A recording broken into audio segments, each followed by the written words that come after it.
Hello guys, welcome back to my channel Pharmacare. Today we are going to start with a very important topic, that is the pyrogen testing.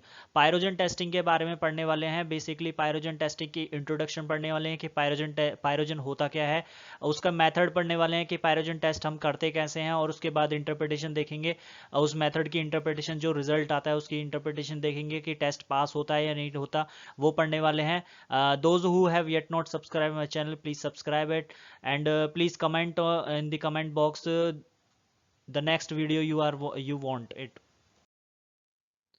पहला topic हमारा आता है pyrogen testing. Pyrogen testing basically एक sterility test होता है जिसमें हम aqueous जो हमारा पेरेंट्रल प्रोडक्ट्स होते हैं उसके अंदर हम पायरोजन की प्रेजेंस या एब्सेंस को हम पता लगाते हैं. पायरोजन बेसिकली एक बैक्टीरिया का एक सब्सटेंस है. अगर वो बॉडी के अंदर एडमिनिस्टर हो गया तो वो बॉडी के अंदर फीवर कॉज कर सकता है.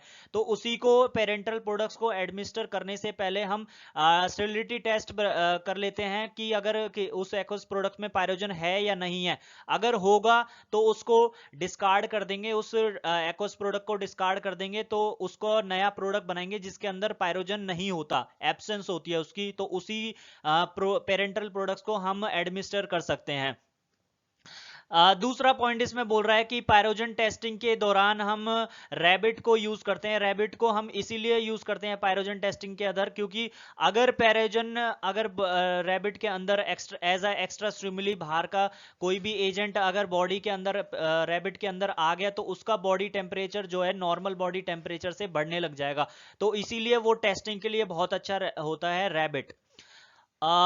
रैबिट जो पायरोजन टेस्टिंग के लिए हम 3 हेल्दी रैबिट्स को हम सेलेक्ट करते हैं. बेसिकली जो रैबिट हम यूज करते हैं उनका हर एक रैबिट का एटलीस्ट 1.5 kg वेट होना चाहिए.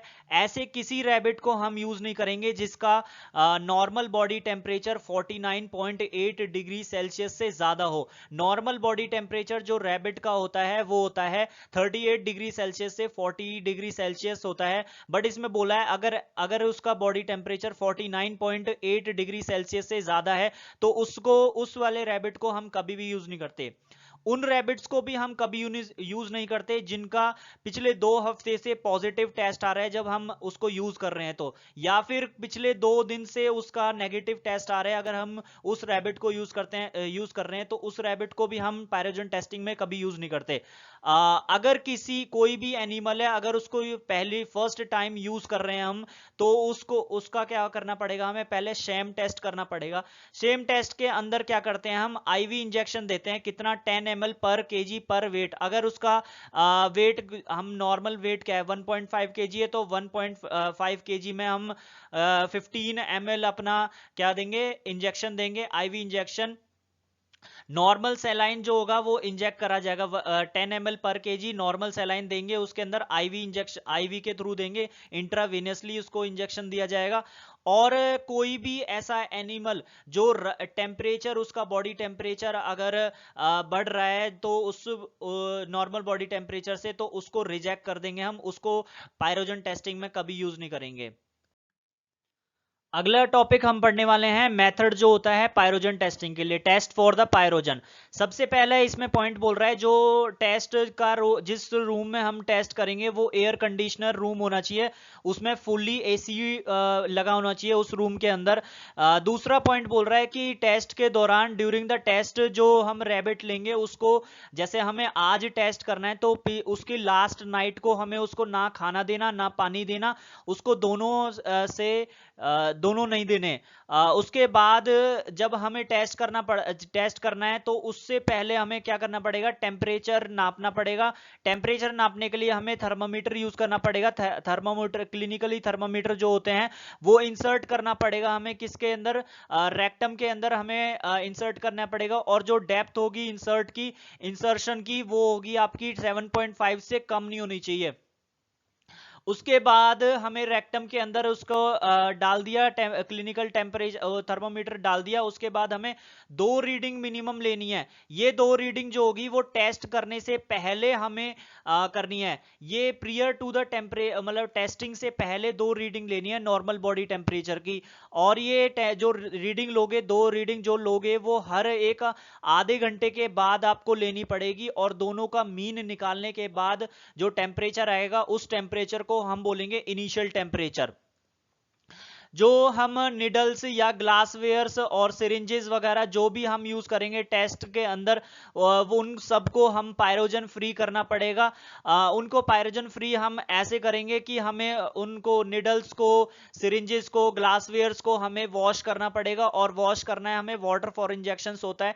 वाटर फॉर इंजेक्शंस बेसिकली एक टाइप ऑफ वाटर होता है जिसके अंदर कंटेमिनेशन बिल्कुल नहीं होता, 0% कंटेमिनेशन होती है, उससे हमें वॉश करना पड़ेगा। उसके बाद हीट करना पड़ेगा उनको, निडल्स को, ग्लासवेयर को और सिरिंज को हमें हीट करते हैं, उसमें हॉट एयर ओवन के अंदर रख देते हैं और टेम्परेचर रखते हैं हम 250 डिग्री सेल्सियस। 1 घंटे के लिए हमें ओवन के अंदर रखना पड़ता है ताकि वो पायरोजन फ्री हो जाए पूरा। उसके बाद हमें टेस्ट करना पड़ता है।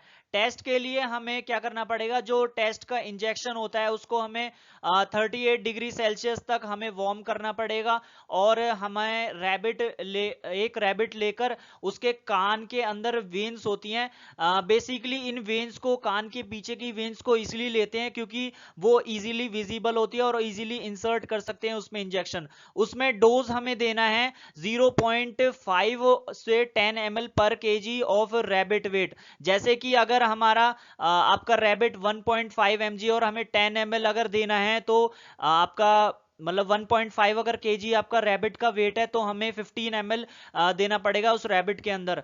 और इसका फिर उसके बाद क्या है, इंसर्शन के बाद हमें आधे घंटे के बाद हमें रीडिंग लेनी है किसकी, बॉडी टेम्परेचर की। जो हमें जो थर्मोमीटर हमने रेक्टम के अंदर इंसर्ट करा हुआ है उसका रिकॉर्ड करना पड़ेगा। और जब तक रिकॉर्ड करना है जब तक हमारे पास 6 रीडिंग ना आ जाए।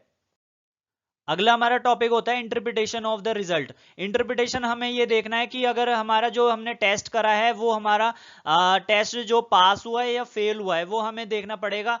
सबसे पहले जो हमारा रिस्पॉन्स आ रखे हैं उन रिस्पॉन्सेस को हमें माइनस करना पड़ेगा। जो हमने इनिशियल वैल्यू ली थी टेम्परेचर की, इनिशियल वैल्यू से माइनस कर देना है और उसके बाद हमारा जो टेम्परेचर आएगा उसको रिकॉर्ड कर लेना है। उसके बाद जो हमने 3 रैबिट स्टार्टिंग में लिए थे तो 3 रैबिट्स की 3 रिस्पॉन्सेज आएंगी, तीनों रिस्पॉन्सेज का हमें सम कर लेना है।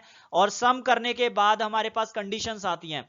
अगर वो सम जो हमने सम करा है अगर वो 1.4 डिग्री सेल्सियस से अगर ज्यादा आ गया तो या फिर हर एक इंडिविजुअल जो रैबिट है उनका 0.6 डिग्री सेल्सियस से कम आया तो प्रिपरेशन जो है वो टेस्ट पास कर जाएगी।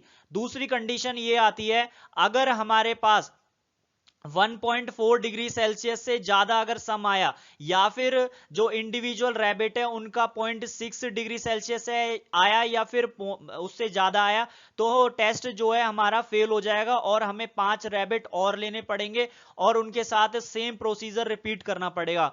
उसके बाद 5 रैबिट लेने के बाद अगर सारे के सारे रैबिट्स का सम जो है वो 3.7 डिग्री सेल्सियस से कम आया तो, या फिर 3 रैबिट्स का सम हर एक तीन रैबिट्स का 0.6 अगर आया तो प्रिपरेशन जो है हमारी पास हो जाएगी, वो हमारी फेल नहीं होएगी।